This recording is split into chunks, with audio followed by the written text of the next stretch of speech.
All right, good afternoon, everyone. My name is Chris Hallam. I'm the Senior Product Manager for Windows Client Security. And what does that mean, as you're probably asking? That's a very large area. What that means is any of the security technologies that sit inside the Windows client or are shared in the server operating system, things like BitLocker, ALSR, DEP, access control, all these types of things, those all kind of fall under my domain. When it comes to the manageability of security, things like System Center, we move that over to the server team, and they cover that area. So it's really about what's inside the box and client, just to give you kind of an idea of the scope. And so thank you for coming to listen to this session. I think this is going to prove pretty interesting to you, because we're definitely seeing a shift in what's going on in the world, and there's new ways that you need to think about malware. And so we're going to show you how to protect the client and resources against threats. And the resources, I think, is really the new thing. We've got like a great new technology to protect the client against malware, but I think it's about protecting resources from malware that I think is where some of the new innovation you're going to see. So with that, one thing I would like to do it at the end, and this is based on feedback, how many of you attended the keynote this morning? Just so I know. So good amount of you. Okay. About 50% of you attended the keynote, and I showed a quick demo of some of the biometric stuff. I went through it very, very quickly, and a lot of people have been asking questions. So I'm going to take a little bit of the end of this presentation, without cutting anything short on the rest, to show you some of the things we're doing there, because I think that's pretty interesting stuff. So I'll save that for the end and make sure we have time for it. But with that, let's get into the details here. So the way the agenda is laid out for this presentation is we're going to talk about the key investment areas for securing Windows 8. And of course, it's the core, the boot, and the resources themselves. Then we're going to tell you about how well have those investments paid off. We've just recently got some information that shows the difference between 7 and 8. And there's a pretty dramatic difference when it comes to malware resistance on 8 and 7. And we've got some proof points there that will be pretty interesting to you. And then it looks like we're also going to show you some of the biometric stuff, since it sounds like everybody's interested in that. So why is 8.1 better than 8? So let's get into details. So Windows has a long history of security. You'll probably remember in XP timeframe, we ran into a big disaster. Right? We had Code Red, Slammer, all these terrible viruses came, and we were not prepared for them in Windows. And so XP SP2 set the record straight moving forward. Right? So we made a tremendous amount of investments there. We added a firewall. We added all sorts of new technologies to deal with these threats that, as I said, we weren't prepared for. And then we did Vista. And Vista was not a successful operating system. From many aspects, commercial aspects, as far as revenue and whatnot, but what it was very successful at was security. Now, there were some challenges with the security, but architecturally, we made all the right decisions, and the architecture stands today. So we did the right thing. We broke app compatibility, and we paid a price for that, but I think we did the right thing security-wise in Vista. We fixed all those challenges in 7, and 7, I think, rounded off the rough edges on Vista, and some of the challenges we had there with drivers. And then, of course, now we're at 8. And the point we're trying to make here in this slide, other than, I think, the things I've mentioned, is look at the progressive additional levels of security. With each release, we delivered more and more and more. And what we've done is we've staffed the team that does security at Microsoft with more headcount every release. And in fact, when we staffed it for Windows 8, I don't have the exact numbers here, but what our goal was is to deliver almost as much security new capability as we did in several generations of the operating system in the past, all in one release. So we see that security is one of the key assets to Windows 8, and Windows it has been for a while. And so we've made some big investments, and we'll talk about those here in detail. But I just wanted to give you an idea of the history. So when we think about security at Microsoft and we come up with a mental model, which is how we approach the problem, we break things up into these categories. Malware resistance is one we're going to talk about mostly today, but that's one of the key pillars. Protecting sensitive information, things like encryption, that's the second. And then access control and authentication is a third. And with Windows 8, we needed to modernize it. It wasn't just going to be an incremental change. We really had to transform some of the changes. And we have a session later today at 5 o'clock that we're going to talk about some of those transformative changes that we've made. But the big hero in 8 was really the malware resistance area, if you look at where we made the biggest impact. In 8.1, it's actually access control. That's where we're putting most of our investment. But 8, it was malware resistance. And our story requires the wrong word. Our story gets much better, is much improved, because we've taken dependencies on new hardware. If you have Windows 7 devices and you run Windows 8 on it, you will be more safe than you were with Windows 7 on a 7 device. But you'll be even better off if you have a Windows 8 certified piece of hardware for a couple reasons. First of all, is it has UEFI, which we're going to talk about in detail in a little bit. And it also very likely has Trusted Platform Module. UEFI gives us a secure boot capability, makes the system immune to bootkits and these types of things. And Platform Trust Module, or Trusted Platform Module, gives us the ability to have a crypto processor that can secure secrets and certificates and encryption, these types of things. And so that gives you an idea of the investment areas. So let's talk about the challenges that we specifically wanted to address when it comes to malware resistance specifically.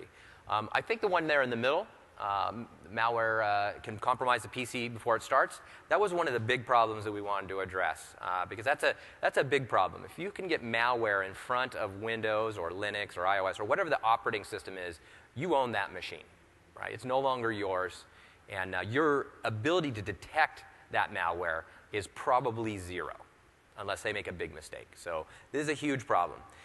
There are other places to attack the boot process, but that's the best place if you're a black hat trying to deploy malware.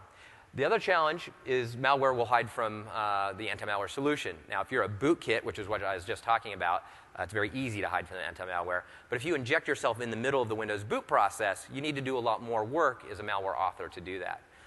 But typically, the people who know what they're doing are able to hide from the anti-malware solution. So you have a system that looks happy, it's green lights, everything's good, but guess what? Your machine is owned, and you don't know it. And so this is a huge problem. So those are the challenges we wanted to really address. And there are others as well, but those are the big ones. And so the story, as I mentioned earlier, starts with new hardware. So what is UEFI? Many of you may be familiar with it, but for those who aren't, UEFI, Universal Extensible Firmware Interface, that's not my name, that's an industry name. It's terribly long, obviously. Basically is a modern-day replacement for traditional BIOS. And so the challenge with BIOS is BIOS basically starts up the PC, it initializes devices, finds the master boot record, and then an operating system starts. And the operating system could be anything on a BIOS PC. There's nothing to guarantee that the operating system that you wanted to start will actually start. It could be malware, it could be your operating system. You don't really know, and BIOS doesn't care. It's just like, I just start some executable code, go do your work. So UEFI replaces BIOS, and from a security, it has all sorts of benefits actually, but from a security perspective, there's a feature you want to remember. It's called Secure Boot. And so Secure Boot gives us the ability to securely start the desired operating system, and malware won't start before the operating system that you want. And the reason why this works is UEFI has a database of signatures of trusted operating system vendors, basically. Their signatures are listed there. And when UEFI attempts to start a OS loader, if that signature on the OS loader either does not exist or it's not a signature that exists in the database, UEFI will not allow the PC to start. It will say, sorry, you can't start anything, and then you're going to have to go fix the PC, basically. But at any rate, Secure Boot is great in that it prevents the case where a bootkit can start before Windows. This feature is so important that we made it a Windows certification requirement. So all new PCs that ship with the Windows 8 certification include UEFI. So this is great news. So the next hardware component is TPM. Actually, let me step back. There was some controversy about a year ago that never seems to go away, because once something's on the internet, you can never get rid of it, it seems. And so every month or so, somebody asks me the same question. The same question is, well, is Microsoft trying to block other operating system vendors? Linux, of course, was the big concern from being on PCs. The answer is absolutely no. We have no interest in preventing Linux from starting on PCs. At the beginning, when we announced that we were going to have UEFI and secure boot with Windows, the Linux community was not prepared to do the same thing to their own operating system. And so there was a lot of banter on the internet, and there was some controversy, and conspiracy theories were out. Well, now we're signing the operating system loaders for a number of Linux providers, and their signatures are inside the UEFI database. And so Linux can start on UEFI databases and, UEFI systems. And so if you have any doubts about that, the proof is in the pudding, as we like to say. You can start Linux on these devices. And there's multiple editions of Linux that support it, and there will be more in the future. Because this is a good thing for everybody. Everybody wants this capability. So let's go to TPM. So Trusted Platform Module gives us a crypto processor It gives us a hardware root of trust to basically secure secrets. TPM has been around for a long time, but it's only been in commercial devices. It's typically, until Windows 8, not been in consumer devices. It's typically came at a premium, so you need to pay more for this type of device. But that's all changing. So our goal for TPM is to make sure that TPM is in every single PC that ships. We're not going to achieve that goal this year, but we're going to get pretty close because Intel's Haswell processor creates the opportunity to have a firmware-based TPM solution on any PC, consumer or commercial. So you're going to see TPM showing up on devices. It's a firmware-based solution, so it's not a chip. It's a firmware-based solution, but it has all the security characteristics of a physical discrete TPM. So from a security perspective, I'm just as happy with either, to be honest. So Haswell's great for TPM. It's pushing it down to consumer devices. The other thing is, what about China and Russia? Many of you have heard that TPM can't be used in those countries, and I think a few years ago that would be absolutely true.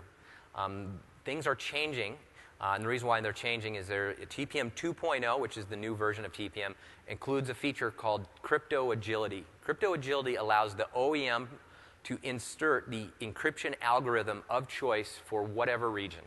So most regions in the world are going to be fine with AES. Russia and China have alternate algorithms that they may have OEMs put into those devices. It's up to them to work that out with the OEM. Now, for you, what we recommend in the moment is that you should consult with your legal team to determine whether your devices with TPM can be used in those regions. But what we understand is there are very optimistic talks going on with China and Russian officials, and it looks like there will be official sanctioning in the near future. I don't know when, because I can't control those conversations, and they tend to be slow because government operates on a different set of priorities than we do, right? TPM is not their main concern. But we're very optimistic of the outcome, and it looks like we're going to have success. So we're going to be in a place very soon, we believe, where TPM can be used worldwide. But make sure today that you work with your legal team to make sure that you are in a good place. I know personally of several organizations who have had paperwork drawn up by Russian and Chinese officials that allow them to use TPM devices. And Lenovo is an example of an OEM that is now successfully shipping TPM devices to China. So we already know that this stuff's happening, but it's in a strange place still. So we just need a little more time, I think, to get it perfect. But anyway, so that's that. So what about TPM? In Windows 7, we only use TPM for BitLocker. In Windows 8, we are using it in a much broader set of scenarios. And what we're trying to show you with this slide is we're just trying to signal how important TPM is to Windows security. You know, a lot of customers said, well, if I'm not using BitLocker, I don't need TPM. Well, there's a long list of great features, some of which we'll talk about during the session, that require TPM. And so we are moving into a place where Windows is not physically dependent on the TPM, but is much more secure when it's present. So let's move and talk to how we're going to secure the code in the core of our product. So if you're familiar with Microsoft processes, we have a process called Security Development Lifecycle. This was built out of the chaos that happened in Windows XP. We realized that our developers did not know how to write secure code, and so we designed a process that would help ensure it to the best that humans can ensure anything. So this process helps us deliver successful code. We've gone through many iterations of SDL over the cycle from XP, SP2, to Vista, to 7, and now to 8. And it's become more and more mature. And our developers have become more adept at using this process. And I think we reached earlier this year, last year, Q3 of 2012, Kaspersky, for the first time, did not list any Microsoft products in the top 10 list of products that had vulnerabilities. And so we never wanted to ever be in that list. But if you were to count the lines of code, and any of the software was in that list, Office, Windows, etc., and you counted the lines of code in the products that are still on that list, it's actually a miracle that we ever could have got off of the list. We have more code than any of the other products probably combined. And so this, I think, really speaks to how good we've become in delivering software that is less likely to have vulnerabilities. But the reality is guess what? We have humans writing code, and there will be vulnerabilities, and we will issue security patches for Windows 8 and 8.1. We already have for 8. And so what we did in Windows 8 is we went to great lengths to create the condition where even if a vulnerability exists in the system, the likelihood that an attacker can successfully exploit it is dramatically less than on previous versions of the operating system. It was difficult in 7. In 8, it is magnitudes of order much more difficult. And the reason why is there are two technologies that we've had for a very long time that we didn't make good use of. ALSR is one of those technologies. ALSR randomizes memory when processes allocate their blocks of memory. And so that's one technique. The other technique is something called data execution prevention, which allows a developer to say, of the memory I'm allocating, these portions are where executable code can exist, and this portion here is read-only. So you can imagine if I use dep on the memory of my process, and I basically say that maybe 80% of it is read-only, that's 80% of my process memory space that can't have a vulnerability, or excuse me, that can't have an exploit put into it that can be executed.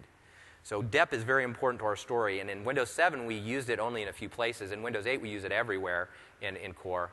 And then if we go back to ALSR, which we had in 7, which randomizes memory, we've increased the level of entropy many times in some cases. Some cases it used to be 8 bits, and now in some cases it's 32 bits of entropy. So if you do the mathematics on that, you'll see that that is a magnitude of order more random. And so the likelihood that somebody could use heap spraying techniques and other techniques to insert their malicious payloads into memory and then get successful execution without crashing the system or the process is really, really, really low compared to where we're on 7. So this is not to say that there won't be exploits, but this is to definitely say that there will be fewer of them theoretically based on these type of investments, because we think we've raised the bar so high. Chris Valasek is a person that many of you probably know. He speaks at Black Hat. He's a security researcher, very high level of notoriety in the industry. He's basically a professional hacker. And he said two things that I think are interesting. One, he said the security advancements from XP to 7 are leaps and bounds, but 7 to 8 is just as great. And so that kind of makes sense based on the way we provisioned resources and funds. We tried to deliver as much new security capability in 8 as we did in all those previous operating systems. And he pretty much said the same thing. And he's a professional. He understands this stuff. The other thing he said is this is a guy who hacks. He knows how to exploit things. He said he would never want to be tasked with creating a heap exploit for Windows 8 because he knows that he's going to bang his head against the wall for a long time before he can do that. In fact, what we're seeing is that rather than being a very smart individual who can exploit ALSR and dep and exploit vulnerabilities, it really now requires a much higher IQ and maybe multiple people. Maybe a team is required. And that doesn't mean that a smart individual will never hack the system. But it's going to be far fewer of those people around. So good news there from a vulnerability perspective. So let's talk about how we secure the boot. So we talked about UEFI. And so UEFI gives us a secure boot. And so this chart here kind of shows the way the system used to work. BIOS initializes devices, and it starts an OS loader. Potentially it's malware, and then the operating system starts, and then malware is running in the background. When we go to a UEFI, a modern boot, we have native UEFI. We have a verified OS loader. We know it's not malware. We know it hasn't been tampered with. It hasn't been changed, right? Because if you change a signed binary, that breaks the binary, and it won't start. And we know that Windows starts first. The other thing is that we have here is, in fact, I'm going to go to the next slide, is UEFI, of course, now is a point of attack. So if I can't compromise the bootloader, maybe I can hack on UEFI. Maybe I can put malicious firmware in there. Well, UEFI only takes signed firmware. So some of these attacks that we've seen on BIOS don't work in this case, right? It requires that you sign your firmware, and then you have to install it on UEFI. Another thing that hackers have done in the past when it came to BIOS is they would roll back the firmware to a previous version. So let's say that BIOS required signatures. And let's say there's a vulnerability in version, let's say 2.0. So the fix comes in 2.1, and the customer moves forward to 2.1. Well, the attacker rolls the system back to 2.0 and then exploits the vulnerability. UEFI never goes backwards. You can only install new versions of the firmware moving forward. So the rollback hack that we've seen happen on option ROMs and UEFI itself, those are all gone. So we now have a secure startup with UEFI. We know that the Windows OS loader is going to start, but we need to protect much further than that, because that protects against bootkits, but not rootkits, which start during the boot process. So somewhere in the middle of Windows as it starts, they try to insert themselves. So on Windows 7, we have maybe third-party drivers. So if I can't hack the OS loader, what I probably would do is I'd try to install a malicious kernel mode driver that has high level of privilege, and I would then tamper with the system that way. To address this in Windows 8, we have a feature called Trusted Boot. Trusted Boot picks up the first bit of code that starts when the OS loader starts is Trusted Boot, and it ensures that everything that starts after it is trusted, signed by Microsoft, etc. And so this prevents these malicious drivers from inserting themselves in the boot process and then attacking the system that way. In addition to protecting the Windows part of the boot process, what we do also is we have a special position in Trusted Boot. It's called Early Load Anti-Malware. And so what Early Load Anti-Malware is a type of anti-malware driver that can be inserted into the boot process. And so we protect that as well. So in the old world, if you didn't, maybe you didn't have let me restart. You'd install a malicious driver. The malicious driver would tamper with the anti-malware solution. With Trusted Boot, because we protect the anti-malware solution, it would be very difficult to tamper with the anti-malware solution. So now it starts securely, and its ability to protect the system is enhanced significantly. In fact, it would be very difficult to insert a malicious driver that even starts after Windows is booted into the system, because ELAM scans all drivers, and now you know it's running. And so it's important. The earlier you can start in the boot process, the more likely you can defend with your defenses. So we got UEFI Secure Boot. We have Trusted Boot protecting us. So let's talk about how we secure the sign-in. Because of some of the features that I've just discussed, we're seeing people move away from malware. Malware will still be a problem. People will still create malware, but now it's all about identity theft. Stealing identities and passwords is actually becoming easier than installing malware on PCs on the Windows platform. And so there's a number of new sign-in options in Windows. And this is more of an access control thing, but I want to give you some visibility to this. A lot of you have asked questions about, well, what about this picture password? Is that secure? What about PIN, et cetera? What I've done is I've talked to a number of customers, and when it comes to using a PIN for sign-in, with 6 digits, you're looking at 1 million possible combinations. At Microsoft, we use 8, so it's a much larger number. It's 100 million possible combinations. If we look at passwords, non-complex password is 208 billion possible combinations, and then passwords are, 8 trillion? Yeah, that's 8 trillion combinations. And so for picture password, the one that everybody is worried about, that's how many combinations you have on a picture password. So if somebody's to find a device and try to randomly guess, assuming they don't have a horrible picture saying click here, click there, that's how many potential combinations. The thing that makes the picture password weak, though, is you can see somebody typing it. And so if you wanted to target somebody specifically, it would be very easy to see what they put in as a picture password, whereas a PIN might be more difficult because you can very quickly go through and type a PIN. So there are trade-offs here. I think if you're not worried about targeted attacks where somebody looks over your shoulder and looks at your picture password and then steals your device, if that's not your concern, I think picture password is okay. It's not great, but it's okay. If you're worried about theft, if you're like the Department of Defense or a military where you know people are targeting you, I would not recommend using picture password. I would instead recommend we use something else. Now, there are some things you can do to mitigate attacks, an improvement that we have in Windows 8. In Windows 7, we had a feature called account lockout. So if somebody tried to brute force your password, we would lock the account. Right? It would be locked out for some duration, and then they could try again. And so that really broke the brute force attack. It could take literally forever to get into an account that way if you didn't have any knowledge about the user or the password.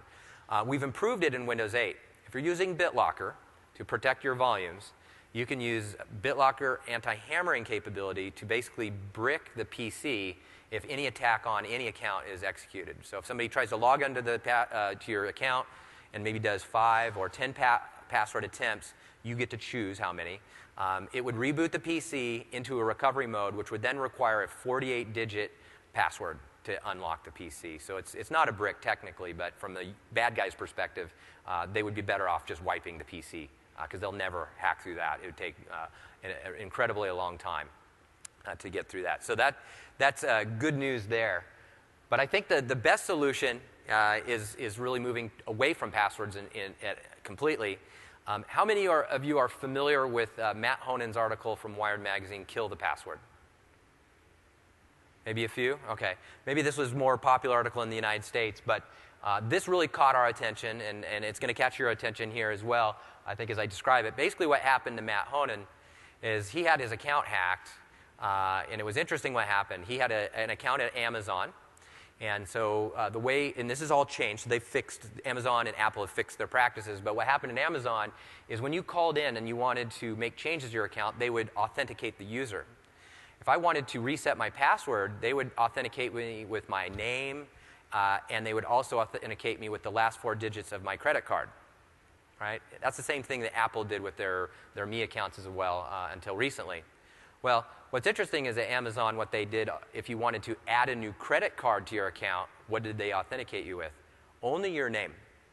They would simply ask for your name, and in this case what happened is because these people understood the process, they added a new credit card, and then they called back and they said, I'd like to reset my password. And they said, what are the last 4 digits of your credit card? And of course, it was the ones that they just gave him a few minutes earlier. And so now they were into the Amazon account. Then from there were able to breach their Apple account. And then from there, they were able to get into Matt Honen's bank account. And they also were able to format his devices using a device wipe. And so his life was really bad that day. And so at any rate, he said, we need to move away from passwords. And we totally agree. We can't get away from them quickly because we've been using them for 40 years, right? These are deeply embedded into our practice and our systems. So we're taking a series of steps at Microsoft to get rid of them. One of the great steps is virtual smart cards. So this gives you 2-factor authentication. And in this case, we don't have a password. We have a certificate that's issued to the PC. And then we model that certificate as a smart card reader and a smart card itself. And we protect it with the TPM so that the certificate can never be exported and misused. It's bound to the device. And then you have a PIN. So you have 2 factors of authentication, and we've moved away from passwords. So this is pretty cool first step because it gives you 2-factor authentication, and it's electronically provisionable. Right? Name any other 2-factor authentication option that's electronically provisionable. Right? It's not. Right? I have a smart card in my pocket as well. Many of you use maybe CAC cards or RSA or whatever. If you lose that device, you might not be able to get your job done. And so these are electronically provisionable, which makes them very attractive. The next step in our journey away from passwords is biometrics, which I'm going to show you at the end. But you should be thinking about the 2-factor authentication option in virtual smart cards as a way to protect you against malicious attacks. But let's see. OK, so let's talk about how we're going to protect the system post-boot. So in Windows 8, we decided for the first time to include an in-box anti-malware solution that was full-featured. We'd had an anti-malware solution before, but it was always a kind of a half measure from an anti-malware perspective. Windows 8 now includes Windows Defender in every version of Windows. This is designed with the same capability as we see in the commercial edition, which is SCEP minus 1 feature, which I'll talk about a little bit later. But at any rate, it's a high-quality solution. There was an article about it, and it compared it against other solutions in the marketplace. And when they did that comparison, Defender actually received low marks. And so we were startled by this because we've done a lot of work on it. We're like, how could we be lower than the competition? And as all of you know, especially people in security, they always understand how statistics work. And so the view that this company took us, I think, the incorrect way of approaching the stats that they had. The approach that we took in response to their claim, which was that the other solutions were about 20% better than ours, was that the anti-malware the malware that our solution didn't detect only affected 0.03% of our customers that we received telemetry from. So the viruses that they unleashed on our anti-malware solution weren't affecting people in the real world, right? But with that said, that's the reality. It's a bit of an excuse. But our goal, of course, is never to be in that position. And we're going to try to make sure that we never have that delta that we've had. But to be clear, 0.03% of customers were affected. So we're talking about pretty good anti-malware solution. But the other competition did do better than us. So we do have to give them credit for that. But anyway, the point here is that if you're looking at SCEP and Defender, you should definitely continue to think about that. When it comes to the firewall in Windows, we really didn't update that in 8. It kept up. There's some changes there, but we didn't make any big investments there. So it's pretty much the same fundamentally as it was before. What we have done, though, that is pretty dramatic is we have trustworthy applications in Windows 8.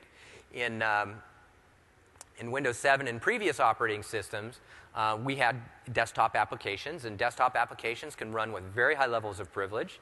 Desktop applications have access to other applications. They have access to the system. They have access to all of the data potentially on the file system. And so when something bad happens with an application, such as a vulnerability exploit or maybe a piece of malware, they have a lot of capability on the system. And so we want to move most of our applications moving forward towards a new model. And that new model comes from the WinRT runtime, which is part of the SDK, not to be confused with Windows RT, the operating system. I apologize for the naming confusion.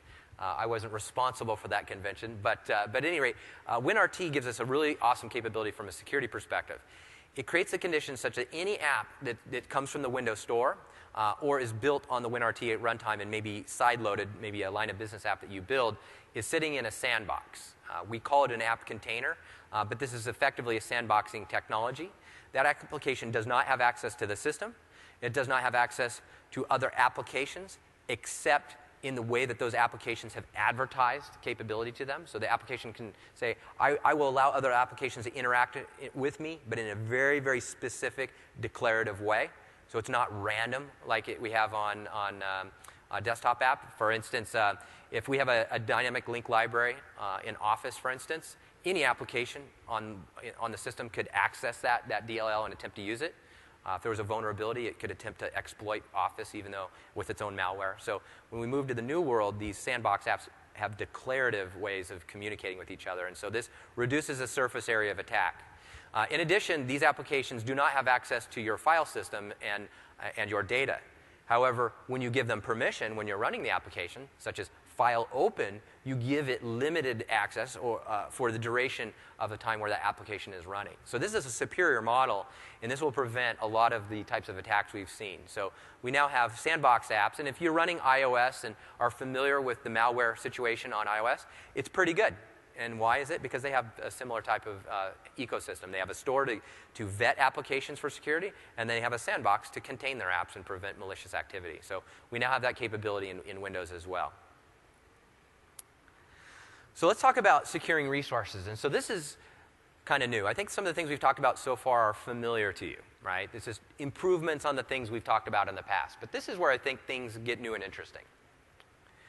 So when it comes to traditional access control, we have an access control list that says, here's an object that I want to secure, and here's a list of users that should have access, right?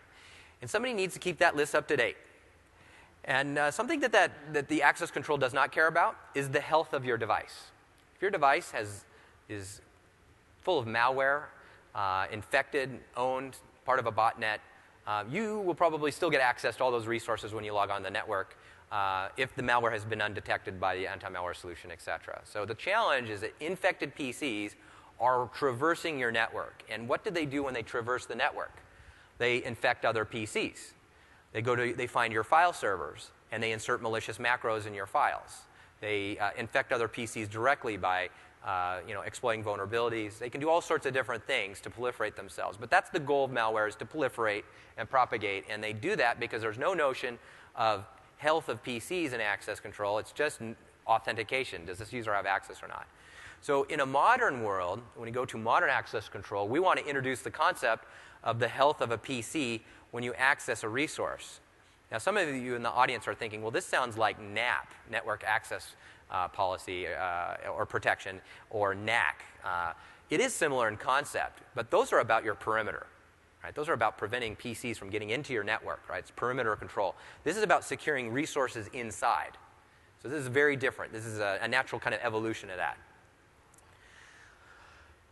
So the challenge that we have right now is Windows 8 shipped a capability called measured boot.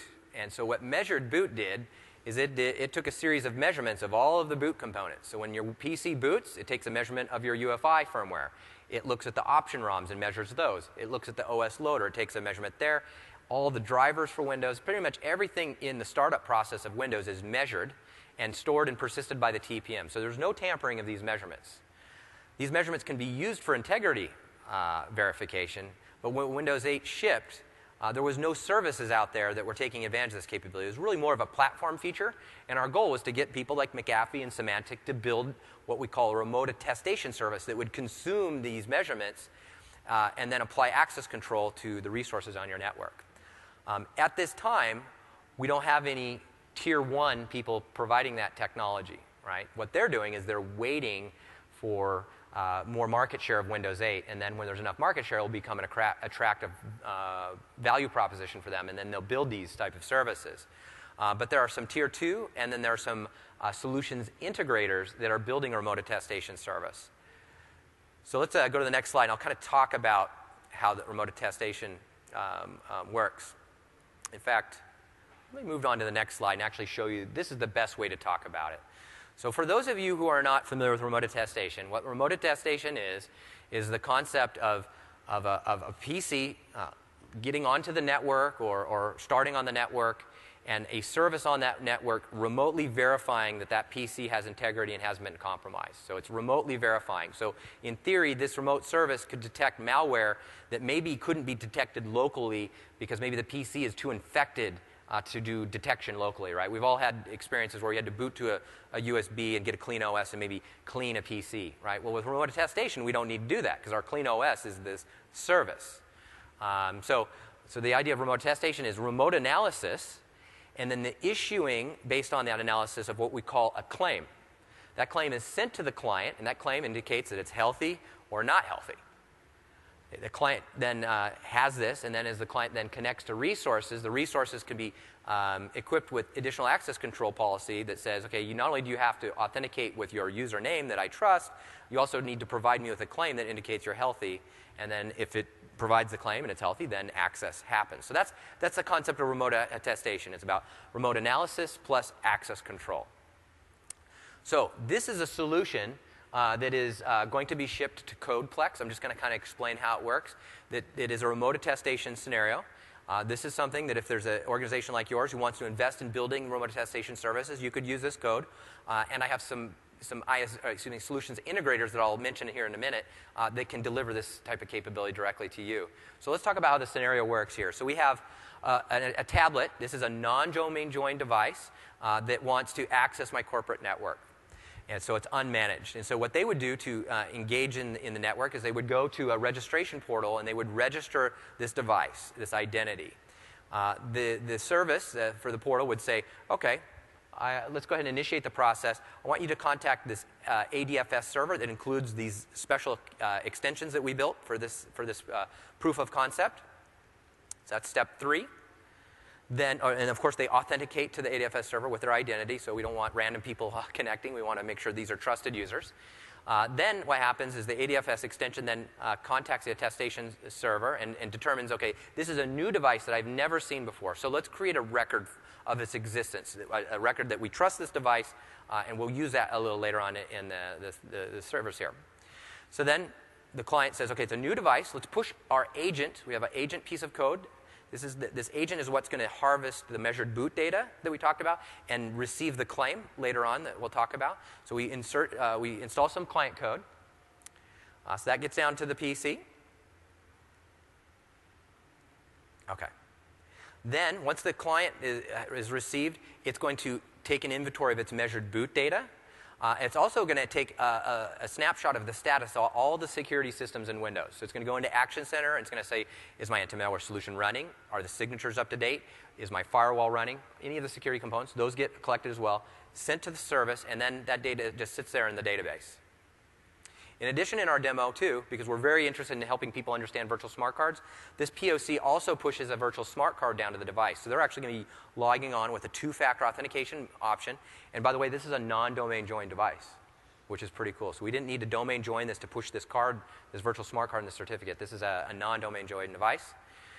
So periodically, the client will refresh its health status. And now let's talk about the connectivity and access to the resource. So the client is going to VPN into the network, and it's going to attempt to access the SharePoint site. The SharePoint site is going to say, okay, you need to provide the claim. I trust you as a user. You've authenticated, but I now need your claim. This message gets sent to the client. And in this case here, the device is going to request a fresh claim a new one with the latest information. It's going to send it up to the server. It's going to come back down. The claim token is issued to the client and then provided to the service. And now the service says, fantastic, you're healthy, you now can have access. And so now we have a situation here where clients that are unhealthy can access corporate resources.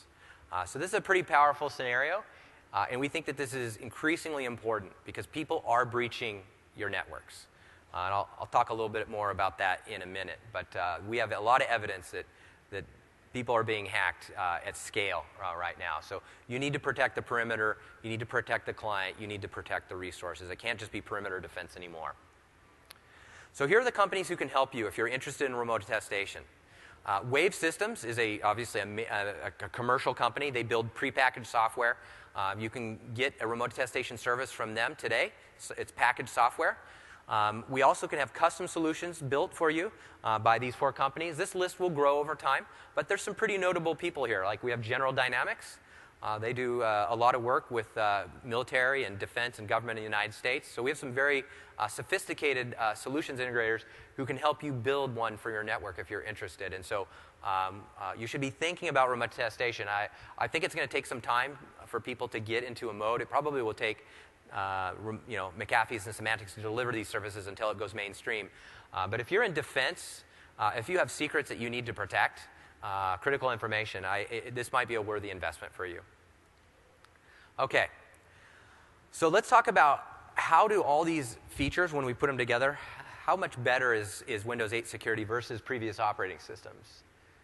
This chart here came from the April edition of the Security Intelligence Report, which is a report that we build. It's a trustworthy computing group. We collect telemetry data from millions of computers, and so we have a very good view of what type of malware is out there in the environment. And this report slices things in 2 ways. We slice things by computers that are protected by an anti-malware solution, and also by computers that had an inoperable version of an anti-malware solution, meaning a anti-malware solution that maybe where its trial period had expired and it's no longer functioning, or one that didn't exist, didn't have anti-malware solution at all. So protected and unprotected PCs. And so when we look at PCs that do not have any anti-malware solution running and are just depending on trusted boot and secure boot and ALSR and DEP and all the things that are native to Windows, 2.7 PCs per 1,000 would have some sort of malware on it. When we compare that versus Windows 7, you'll see that we have a 3 times improvement on Windows 8. So you're 3 times less likely to have malware on a PC that has no anti-malware solution when we move to Windows 8.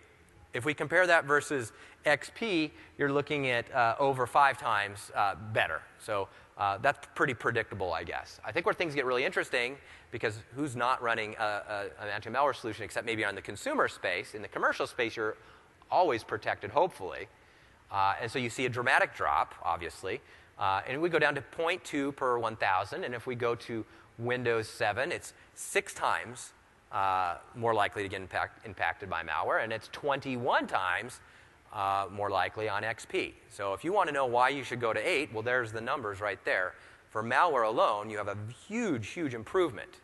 And it's because of this improvement that we see bad black hats moving towards identity theft instead of malware. And again, malware will continue to be something that they invest in, but the humans are easier to hack than the software in many cases now. So anyway, so we're pretty proud of these improvements. So let's talk about Windows 8.1 security and how we're going to get better. So before I get there and talk about those new features, and I'll have time for the biometrics demo, it looks like, I want you to realize that there are some big shifts in what we're seeing in the threat landscape. As I mentioned earlier, because malware is very difficult to deploy to PCs compared to the way it used to, black hats are finding it easier to steal your identity through fraud and certificate theft and these things. And so our view now is that there are organizations that realize they've been hacked, and that's been Microsoft and Google and Apple and Yahoo and RSA and the Los Alamos Research Facility in the United States where they do energy and defense work. And pretty much anybody who's a big shot when it comes to like Fortune 500 or defense has probably had a breach. And these are organizations that have nearly unlimited resources to protect themselves, and yet they can't protect themselves. And that's because We have very tenacious people who are going after these businesses. But we also have seen, and there's strong evidence of this, that now the weakest link is maybe not the Fortune 500 company. It's the 501 plus companies. It's the small businesses, the medium-sized enterprises, et cetera. They don't have the budgets, they don't have the expertise necessarily, and so they're also attractive targets as well. A lot of people think that only Lockheed Martin or Boeing or Airbus or these big, huge companies with these interesting technologies are getting hacked. If you have credit cards records, you're an interesting target. If you have patient information, health records, you're an interesting target, and they're going to come after you. And if you're a small business, they may actually go after you first because you don't have the capability maybe to defend yourself, and they know that. And so that's why we're saying that you've probably been hacked and maybe just don't realize it yet, because all of the big shots can't even protect themselves. And so there are these familiar threats that we've been fighting against forever, and we've been talking about them at every TechEd from the very beginning. And now there are these modern threats. And I want to emphasize the modern. We're seeing different threats today. And so the familiar is script kiddies, right? These guys are posers, right? They find a recipe on the internet, and they steal it, and they build a piece of malware, and they hope that it sticks out there. And they're not very sophisticated. They're definitely not computer scientists, but they may be computer science students, but they're not sophisticated. We have cyber crime, of course, so you're familiar with that. But now we're dealing with cyber espionage and warfare against all ranges of businesses. And we have cyber sabotage, right?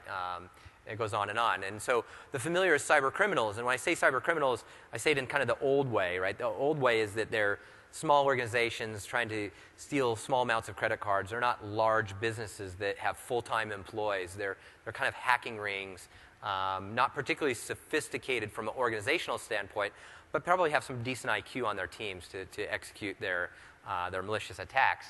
But now we're dealing with state-sponsored actors, and we're dealing with a new grade of cyber criminal. They're a well-funded, multi-million-dollar cyber criminal. They are dealing with very large sums of money, and they have full-time employees with all ranges of talent that they need to execute their crime. We're familiar with attacks on Fortune 500, but as I mentioned, it's now all organizations are being targeted. We're familiar with software solutions to solve every security problem, but now you cannot be safe unless you have hardware-rooted trust. You can be safer with Windows 8 on Windows 7 hardware, but I think the threats that we're looking at that are going to happen at scale require UEFI. They require Trusted Platform Module. Right? You really need to be thinking about new devices. And I don't think we can expect that you're going to go replace all your PCs this year. But I would be thinking about accelerating the pace of PC replacement in my organization, or I'd be thinking about systematically targeting the most at-risk users.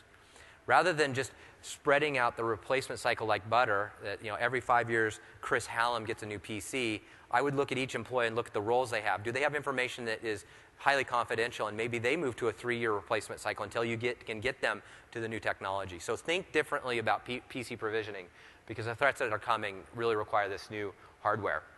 We're familiar with securing the perimeter, assume breach, as I've said a few times, and of course the familiar is I hope I don't get hacked, but you will be probably. And so it's really about how well did you mitigate. And technologies like remote attestation that we talked about are great ways to mitigate some of these attacks. So let's talk about a couple of cool technologies here that are going to keep us secure in the future. So Windows 8.1 includes a feature codenamed Provable PC Health. It's a terrible name. But we're going to come up with a proper one later in the product cycle. We just haven't had time to come up with a clever name yet. But what this is going to do is this is going to help you detect malware that cannot be detected locally. I mentioned earlier a moment ago that we are waiting for big companies like Symantec and McAfee to build remote attestation services. We don't want to wait much longer in 8.1. We're going to deliver our own cloud-based service. It will not be remote attestation, but it will be remote verification. It will harvest the measure boot data. It will harvest the Action Center data, and we will be able to determine if that PC has a boot kit of the worst kind, the kind that can't be detected locally. And then we will inform the device and the user that they've been breached, and then they can then go through a remediation process. The natural evolution of a feature like this would be to become remote attestation, but we are not announcing that with 8.1. Possibly that's something we would do later. Possibly that's something that we'll have third parties do. But we want to make sure that our PCs are malware-free, and we don't want to wait any longer. And so we've delivered this this service. The way this service works is that we have part of the Windows client now has an agent that's just part of the native code of the product. It sends this data to a cloud service, which analyzes it. It then sends a response to the client. And if the client needs to be remediated, the user or the device will have information indicating, here's how I get this malicious malware off of my PC. It could be use Windows Defender offline. It could be run push button reset. Hopefully it will never be melt your computer and never use it again. But we don't know of any viruses like that yet. But that's a potential option as well. I say that sarcastically, of course. And then another thing that I think is particularly interesting is that if the malware we detect on that PC has the potential to breach your Microsoft account or other accounts we have, we will let you know that as well. And that's a pretty cool feature, because right now when you have malware on your PC, like a keylogger, most people don't remind you that, oh, by the way, you should reset every password that you've ever had, because chances are that has been scraped by the malware. So we will let them know that they're at risk with their account, and we'll tell them how to remediate and approach that process. This is a feature that's fantastic for consumers. It's fantastic for bring your own device where you don't manage the device. You are commercial customers almost certainly, and you're probably wondering, how can I manage this? We don't have management of this with 8.1. So that's feedback we've been receiving, and we're thinking about that for the future. But I would encourage you to consider, you can turn this off if you choose not to. You don't have to run this service on the PC. I would encourage you to run it anyway, because this is going to detect a virus that none of your solutions can find on their own. And I think that you're better off with this than without it. So we will hopefully be able to make it enterprise ready down the road, but I would really think carefully about turning this off. I know some customers have told me, oh, I'm going to turn this off because I can't manage it. Please think carefully about that. OK, a couple other improvements we have when it comes to malware resistance is we've made a big improvement in Windows Defender. Windows Defender now has network behavior monitoring. So if you're familiar with an anti-malware solution, it's always a race. Malware comes out, new signature. Malware variant, new signature. And it goes on and on and on and on and on and on. And the malware variants are not new malware. They're just binary differences. They just recompile it and make small changes to it. So they're fundamentally the same, and they have the same behavior. And so we now do behavior monitoring in Windows Client. And so when we see familiar patterns of malicious behavior, we can detect these even if we don't have signatures for it. And so this will give us a nice capability that will be great for consumers, great for BYOD, and even great for the enterprise as well. Because Defender Engine, of course, is included in System Center endpoint protection. And, of course, that functionality exists there as well. So a really nice addition to Defender. Another feature that we have is really actually not in Internet Explorer. Internet Explorer uses this feature. We've now added a new API in Windows that allows the browser to call the API when they receive a payload or code that should be executed in a binary extension. And so let me kind of mention how this works. So when you go to a website that requires ActiveX control, what happens is you go to the website sends the code to you, the code is immediately executed, and if it's good code, everything's fine. If it's malicious code, then we have a problem, and then hopefully the anti-malware solution picks that up and gets rid of it. So what we've done is, and that's kind of the wrong order of operations, don't you think? So what we've done is we've added an API that allows the anti-malware solution to scan the payload, the code, before it's executed with a binary extension. And so this is going to help us fight a number of types of attacks that we've seen. So this is a nice, I think it's an obvious feature. I don't think it's particularly innovative, but it's definitely a welcome feature that we've added to the product. So those are a couple of features. One last thing that we've done, and I don't have the time to go into a lot of detail, but there's two features. One's called protected process hardening. So today, in the core of Windows, we have core processes that are running for system. In Windows 7 and 8, there is the ability, if you know what you're doing as an attacker, to inject code into those binaries if you have a sufficient privilege. So a foreign code that's unsigned with the right access level can inject code and then infect the PC. This is a very difficult attack, but it can happen. What we've done in Windows 8.1 is we've added a feature called protected process hardening. Most of the core Windows services, including Windows Defender, by the way, cannot have code injected into them unless the process that's doing it is signed by Microsoft. So our central core to the operating system is much more secure. It's been hardened against a very hard attack, but it's kind of refreshing that it's better. Pass the hash is something that maybe many of you have heard of. It's a complicated attack, but basically once you have the hash, you can pass it to others, and they can basically spoof you as a user is kind of the short story of that. It's really been a theoretical attack in the past, although some customers have experienced pass the hash. Most people just talk about it as a threat. And until Windows 8.1, we've never felt like we needed to prioritize this fixing this, right? And it was because it was somewhat theoretical and it was affecting few people.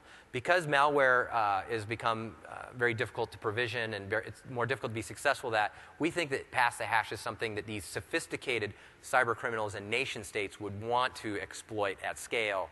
And so we've added some capability in 8.1 to make that a much more difficult proposition for attackers. So that's a nice feature, very complicated. We could do an entire session on pass the hash. In fact, I think we had one this week. So there you have it. So that's the highlights of Windows 8 and also Windows 8.1 from a malware resistance perspective. I've got about 5 to 7 minutes to show you the biometrics piece that I wanted to go. So I'm going to quickly jump over, since we have a little additional time, to this other device, which is number 5. Okay. So let me tee this up. So at the keynote, I mentioned that we're going all in on biometrics. And so as I mentioned earlier, smart cards are a step to move away from passwords. And there's a series of steps that we got to take. Step 2 in our process is biometrics. So biometrics allows us to stop using passwords, and we can now use our biometric identity. And so I have, and I know it's hard to see here, but what these are 2 sensors. And just to give you a sense of scale, here's my finger on one. So these are very small. The ones that we'll be shipping in devices later this year, early next, will be 9 by 9 millimeters. So very small, a little smaller than what you're seeing there. So they're very small sensors. They will be equipped on the palm rest of laptops. They'll be on tablets. They'll be on all-in-one PCs around the monitor, maybe on the keyboard instead. They will be on mobile phones. We're not disclosing which devices will include this technology because, to be quite honest, we're still working with the OEMs to see which type of devices are going to be able to equip this. I think we're going to see most of those devices appear next year. We may see a few this year. It's really a next year thing, is when we'll really see these type of sensors show up in devices. But the beauty of this sensor is it's touch-based. The swipe sensor, how many of you have Lenovo computers or biometrics devices today on your PCs? So very few of you, and that makes sense because the sensors are swipe-based. So I need to swipe my finger like this across the sensor, and the sensor is much smaller. It's like 9 millimeters by 3 or 4, so it's much smaller. But usually it takes me multiple tries to get it to work, and I need to go to a third party to get the enrollment software to enroll my biometric identity. And so what happens is most people never even use the sensor, because I have to go to the third party, and then the sensor doesn't work that well, and most people get frustrated, and most people haven't invested in an enterprise management solution for it. It's just not a complete scenario. So with these new touch-based sensors, because they're so high quality and they're going to be affordable for the first time, this sensor here would be maybe $250 with the technology it has in it now. It's going to be closer to, it'll be below $10, closer to $4 US dollars, that is, because of the work we're doing and because these are going to be shipped at scale. It's no longer going to be hundreds of thousands, it's going to be hundreds of millions of these shipping. So the price is going to come down. And now when I want to sign in, I can touch. In a second, I can get in. So if you saw the demo earlier today, and I can show you on this device here, 6. So let me wake up my PC here. Oops, I need to. All right, so I'm at the sign-in screen, and this, of course, is my daughter, of course. So I've got my hands here. I'm going to put my finger on the sensor, and in less than a second, I'm actually in. So this provides a super experience because I didn't have to swipe and try again, and it was just a great experience. It just worked exactly the way I should. And for this reason, we know people are going to use it for the first time because it works exactly as you'd want. Oops. But let me show you the other feature that we've added. So you used to have to go to a third party to enroll your finger, right? Well, now we include that in the box. So when I go into PC settings, accounts, and sign-in options, I can add a finger. I can add all of my fingers. I can add 50 fingers. In fact, this device I'm using here probably has 20 different people's identities because we use this for demo. So everybody uses this.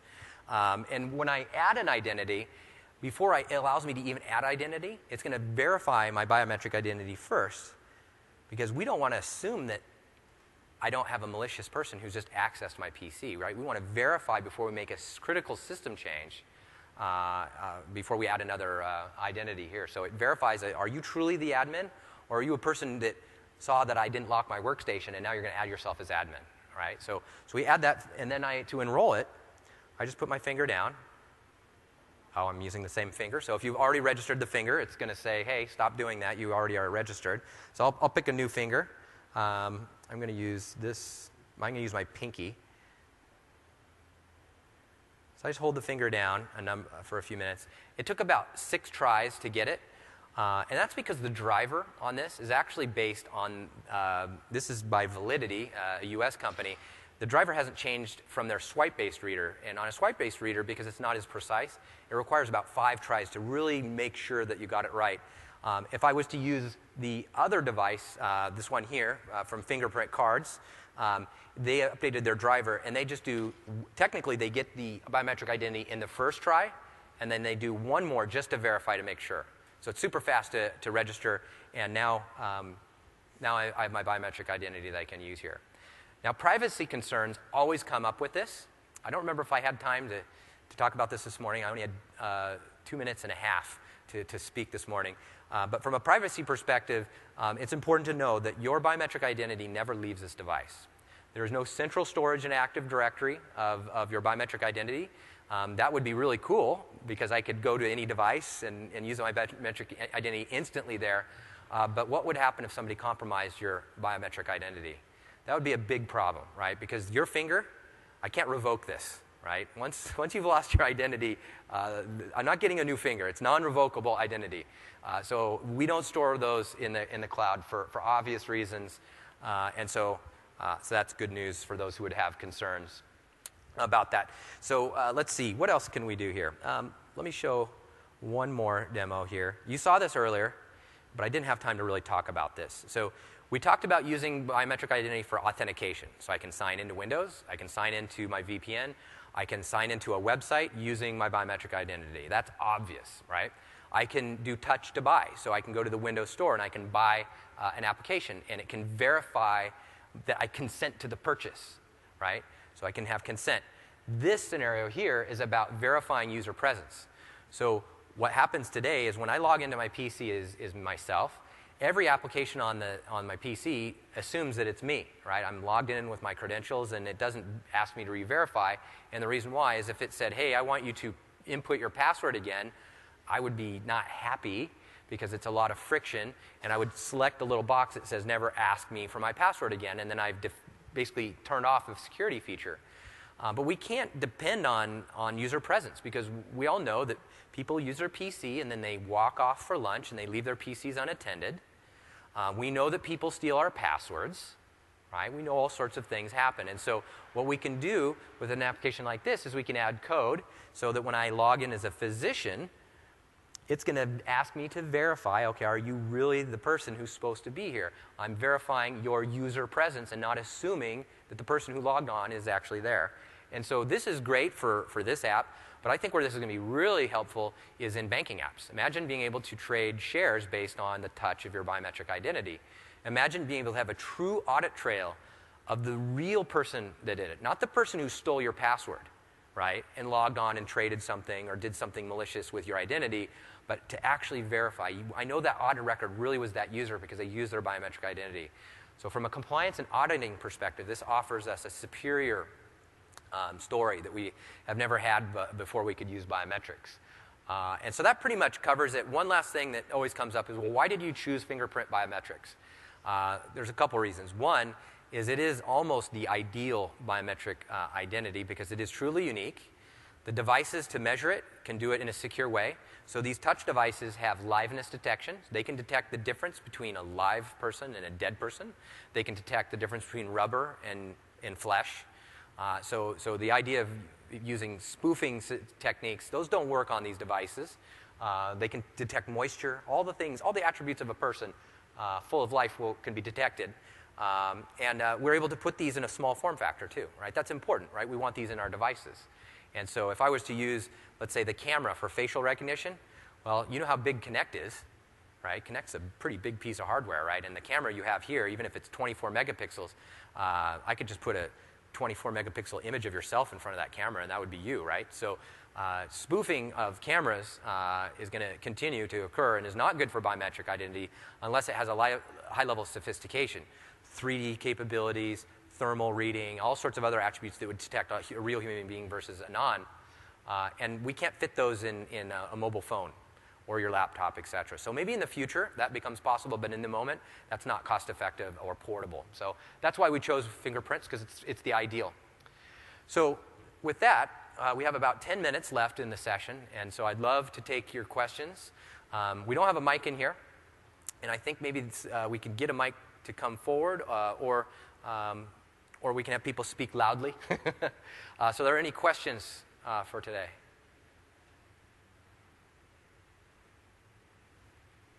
No questions. Okay.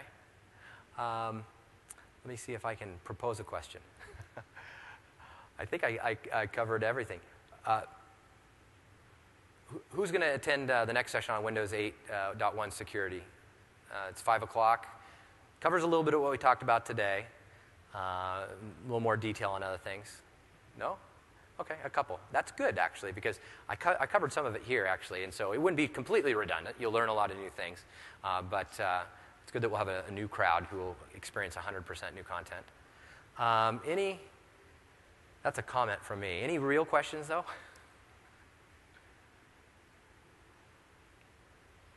Okay, looks like maybe the mic's moving forward. In hope. Okay. Well, it doesn't look like we have any questions right now. I'm going to spend a couple more minutes up here kind of cleaning up.